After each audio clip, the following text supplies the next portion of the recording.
Comme pour la construction d'éléments en bois traité, tirez des cordes au préalable pour délimiter l'emplacement des travaux.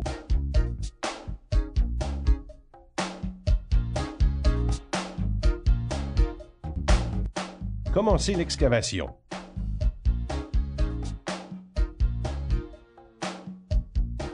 Pour une entrée piétonnière ou un trottoir, creusez au moins à 6 pouces de profondeur. Afin d'assurer un drainage adéquat, excavez le sol de manière à obtenir une pente minimale de 2 %, soit 1/4 de pouce par pied ou 20 mm par mètre. Le contour de l'excavation devra déborder la surface à pavé d'au moins 12 pouces ou 30 cm. Cela assurera, avec l'ajout des bordures de béton, la stabilité de l'ensemble des pavés, spécialement sur les côtés. D'une façon générale, la fondation pour les pavés de béton est la même que celle utilisée pour l'asphalte. Il peut donc s'avérer possible de conserver l'ancienne fondation ayant servi pour l'asphalte à condition qu'elle ne présente ni fissure, ni bosselage, ni affaissement.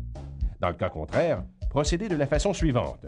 Avant l'excavation, vous aurez vérifié attentivement la présence de fils ou de conduits dans l'espace devant être excavé. Communiquez avec la compagnie concernée advenant la présence de tels services. Pour une aire de stationnement, excavez le sol à une profondeur variant entre 11 pouces ou 27,5 cm pour un sol sablonneux et 15 pouces ou 37,5 cm pour un sol argileux.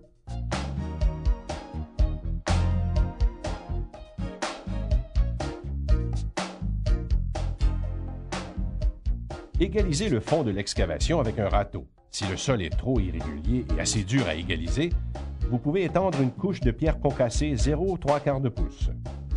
Compactez ensuite le fond de l'excavation à moins que celui-ci ne soit argileux. Faites de même pour les trottoirs et l'entrée piétonnière. Préférablement, appliquez un géotextile sur le sol qui préviendra le mélange de la fondation au sol naturel et assurera une plus grande stabilité du projet. Épandez de la pierre concassée 0,75 pouces ou 0,20 mm par couches successives de 6 pouces, 15 cm. Compactez bien la pierre à l'aide d'un rouleau vibrant à chaque couche. Toutefois, une pilonneuse jumping jack comme celle-ci peut être aussi utilisée. Pour effectuer un bon compactage, vous pouvez arroser la pierre avec de l'eau.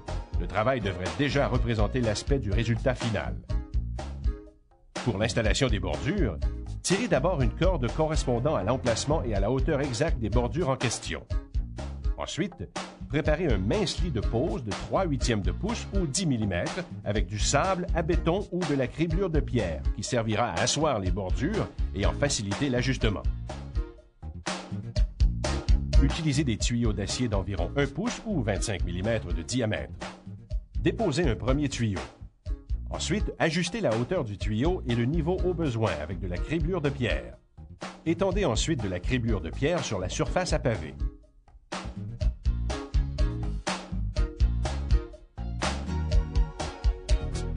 Installez un deuxième tuyau que vous ajusterez afin qu'il soit de niveau avec le premier.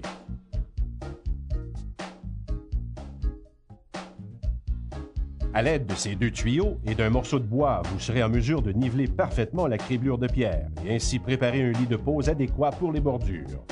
Déposez le bloc de muret sur la criblure de pierre et ajustez-le de niveau avec un peu de criblure de pierre et une masse de caoutchouc.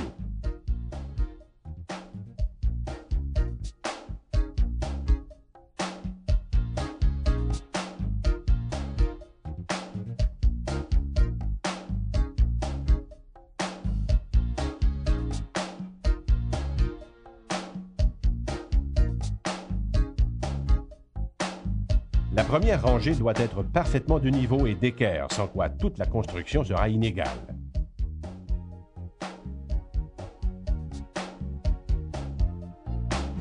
Continuez avec la deuxième rangée.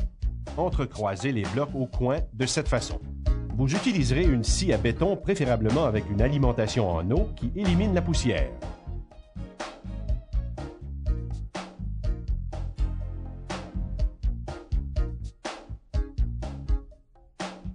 Vous pouvez aussi utiliser une scie avec lame au carbure. Cependant, effectuez les coupes à l'écart du site où vous travaillez en raison de la poussière qui pourrait tacher le pavé.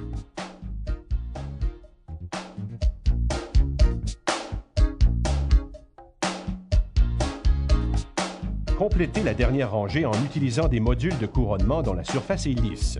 Pour une belle finition, Des couronnements avec un fini rocard, une nouvelle texture de pierre grenue sont disponibles.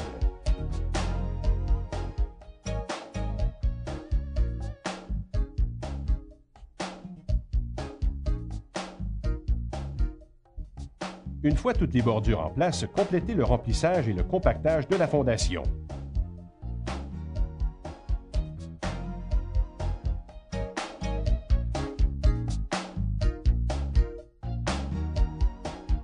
Étendez maintenant 1 pouce ou 25 mm de sable à béton ou de criblure de pierre qui, cette fois-ci, servira comme lit de pose des pavés.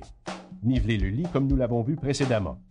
Toute variation importante de l'épaisseur du lit de pose pourra se traduire par une déformation de la surface pavée. Ne pas compacter le lit avant la pose des pavés. Disposez les pavés selon le motif choisi en débutant avec un angle de 90 degrés.